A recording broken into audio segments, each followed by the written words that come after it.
BJP Manusmriti को मानने वाला का ये महिला पत्रकारों के अपमान से ये सीधा जोड़ता है।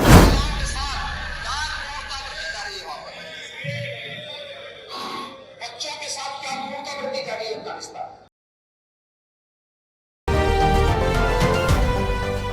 आज का विषय जो है वो राजनीतिक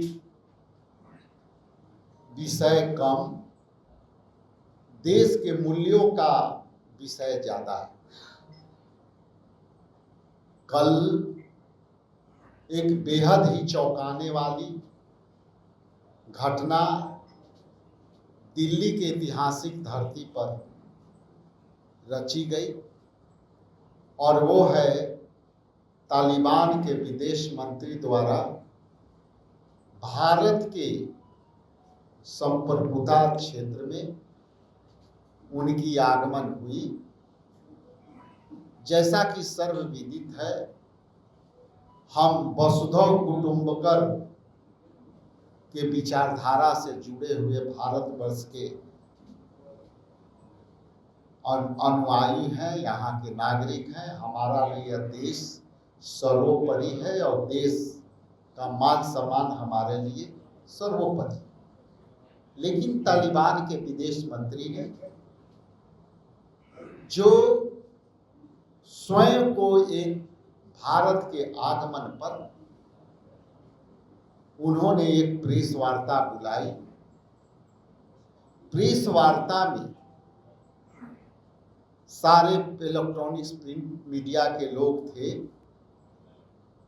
और हमारे देश के अंदर हम आधी आबादी के सशक्तिकरण के लिए मैं फख्र से कहता हूं कि हमारे भारतवर्ष के महिला पत्रकार, महिला reporter, print media, electronics media, media house, Noida के तमाम उस इलेक्ट्रॉनिक्स मीडिया में जिस तरह से महिला पत्रकार, महिला के वर्चस्व के लड़ाई में भारत में महिलाओं ने जितनी ऊंचाई पत्रकारिता के क्षेत्र में की और इन्होंने महिलाओं ने पूरे देश में एक परचम लहराया।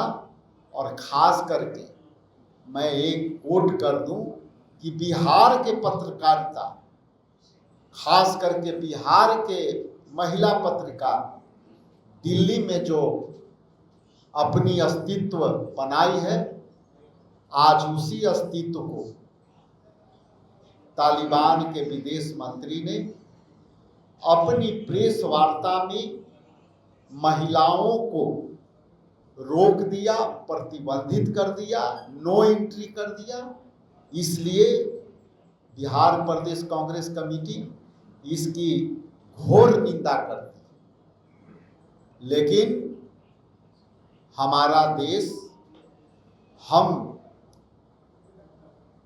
अपनी संप्रभुता, अपनी सीमा के अंदर हम संविधान में के आधार पर हम सबको समानता के अधिकार के नज़र से देखते हैं। इसी नज़र से सम्मानित राहुल गांधी जी, मल्लिकार्जुन खड़गे साहब, केसी वेणुगोपाल ने भी निंदा की है कि हमारे यहाँ ये उनके सीमा क्षेत्र में क्या होता है। उनके सीमा क्षेत्र में खास करके तालिबान में जो है पढ़ने की आज़ादी महिलाओं की नहीं है, खुले पर्दे के बगैर घूमने की आज़ादी नहीं है। लेकिन मेरी देश में आकर महिलाओं को अपमान करना ये निंदनीय है। साथ ही साथ मैं यह स्पष्ट कर दूं कि यही योगी आदित्यनाथ ने अपने विधानसभा के वक्तव्य में किसी माननीय सदस्य को टिप्पणी करते हुए ये जिक्र किया था कि यह विधानसभा या यह देश तालिबान नहीं है। तो मैं सीधा सवाल केंद्रीय मंत्री, प्रधानमंत्री, गृह मंत्री और बिहार के जो हमारे लीडर्स हैं, खास करके चिराग पासवान, खास करके माननीय मुख्यमंत्री, खास करके जीतन राम मांझी और उन हिया समर्थित सरकार में बीजेपी के लोगों को अब तक कोई प्रतिक्रिया नहीं आई। इसका मतलब साफ होता है कि मुंह में कुछ, जबान में कुछ, निर्णय लेंगे कुछ। इसलिए मैं उस बात को भी स्मरण कराना चाहता हूं कि जिस तरह से आज महिलाओं के अपमानित करने का काम किया है, उसी तरह से चीफ जस्टिस ऑफ इंडिया के गवई साहब के ऊपर जिस तरह से जूते फेंक करके अपमानित करने का काम किया है, इसलिए ये स्पष्ट हो जाता है कि बीजेपी जो है उस मनुस्मृति के संविधान के जड़ में आज भी फंसी हुई है, जिसमें महिलाओं को ताड़न की हारी बोला है उस मनुस्मृति में, और दलितों की कोई स्थान नहीं होगी, ये मनुस्मृति में स्पष्ट है। इसलिए संविधान को नहीं मानने वाला बीजेपी मनुस्मृति को मानने वाला का ये महिला पत्रकारों के अपमान से ये सीधा जोड़ता हूं कि ये मनुस्मृति के संविधान के मानने वाले लोग इसकी निंदा ना करके अपने आप को मनुस्मृति से जोड़ दिया।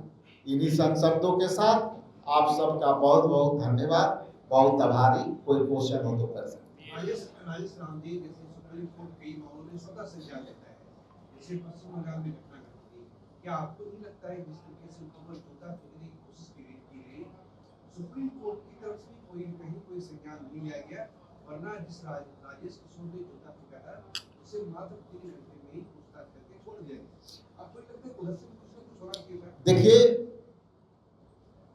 गवई साहब जब प्रथम बार बने थे तो वो अपने राज्य के दौरा पर, और उन्होंने वहां के कृत्य को भी माफ किया।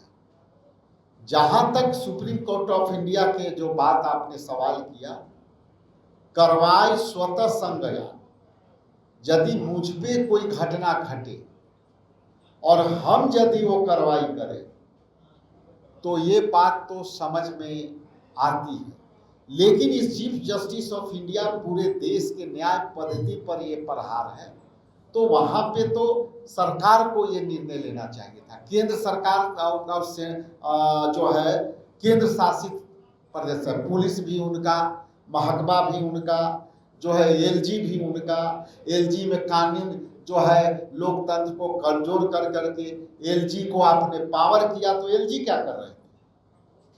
इसलिए ये अपने आप में आपकी सवाल भी गहरी है, और ये गहराई उन लोगों के लिए काफी तमाचा के समान है जो इस सवाल को अब तक लेकर के उनके अंदर उबाल नहीं आया।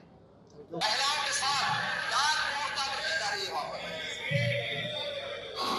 बच्चों के साथ क्या क्रूरता बरती जा रही है अफगानिस्तान में। लेकिन कुछ लोग बेशर्मी के साथ तालिबान